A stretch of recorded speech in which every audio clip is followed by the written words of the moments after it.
আসসালামু আলাইকুম, সবাইকে শুভেচ্ছা অভিনন্দন। আপনারা যারা সিনিয়র স্টাফ নার্সিং এর প্রস্তুতি দিচ্ছেন, আপনাদের প্রস্তুতিকে আরো সহজ করতে আমরা পাস নার্সিং এর সৌজন্যে নিয়ে এসেছি সিনিয়র স্টাফ নার্স নিয়োগ প্রোগ্রাম। তো প্রথমত আমরা দেখার চেষ্টা করবো আপনাদের এই প্রিলিমিনারি এবং রিটেন অংশে যে সিলেবাসটি সেটিতে কি কি থাকে। প্রথমত আপনাদের সিনিয়র স্টাফ নার্স নিয়োগের প্রিলিমিনারি যে কোর্সটি সেটির যে 4টি সাবজেক্টের উপর পরীক্ষা অনুষ্ঠিত হয়, প্রথমত বাংলা, ইংরেজি, সাধারণ জ্ঞান এবং নার্সিং টেকনিক্যাল যে অংশটি সেটির উপরে। এবং এখানে যে মানবন্ধনটি রয়েছে আমরা যদি লক্ষ্য করি, এখানে কিন্তু বাংলায় হচ্ছে 20 মার্ক থাকে, ইংরেজিতে 20 মার্ক, জেনারেল নলেজে 20 মার্ক এবং নার্সিং টেকনিক্যালে হচ্ছে আপনার 40 মার্ক থাকে। টোটাল 100 মার্কের পরীক্ষা হয় এবং 60 মিনিট হচ্ছে সময় থাকে।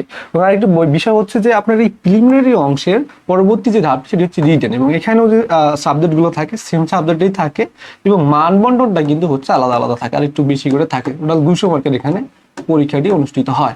সো আমরা যদি হচ্ছে এইখানে প্রিলিমিনারি অংশে যে আমরা দেখেছি যে এর আগে বিভিন্ন শিক্ষার্থী হচ্ছে তার প্রিলিমিনারি অংশে কিন্তু পাস করে যায়, বাট রিটেন অংশে গিয়ে তারা আউট হয়ে যায়, কারণ তারা অনেক সময় এই বেসিকটা ক্লিয়ার করতে পারে না, বেসিক ক্লিয়ার করে ভালো করে পড়ে না, যে কারণে হচ্ছে প্রিলিমিনারি অংশে পাস করার অনেক সময় পাস হয়ে গেলেও আবার রিটেনে গিয়ে হচ্ছে তারা ভালো করতে পারে না। সো আমরা দীর্ঘদিনের যে অভিজ্ঞতা সেগুলোকে কাজে লাগিয়ে হচ্ছে আমরা আমাদের যে কোর্সের মডিউলগুলো সাজিয়েছি সেখানে যদি আপনি অংশগ্রহণ করেন বা যুক্ত থাকেন, তাহলে খুব সহজে আপনার এই প্রিলিমিনারি অংশে যে বেসিকটি সেটি ক্লিয়ার হয়ে যাবে এবং আপনি একেবারেই সামনের দিকে কি বলা হয় আপনি এগিয়ে নিতে পারবেন, এবং যেটির মাধ্যমে আপনি প্রিলিমিনারি অংশে পাস করার পরবর্তী সময় রিটেন অংশে আপনাকে বড় একটি কি বলা হয় যেখান থেকে সুবিধা পাবেন।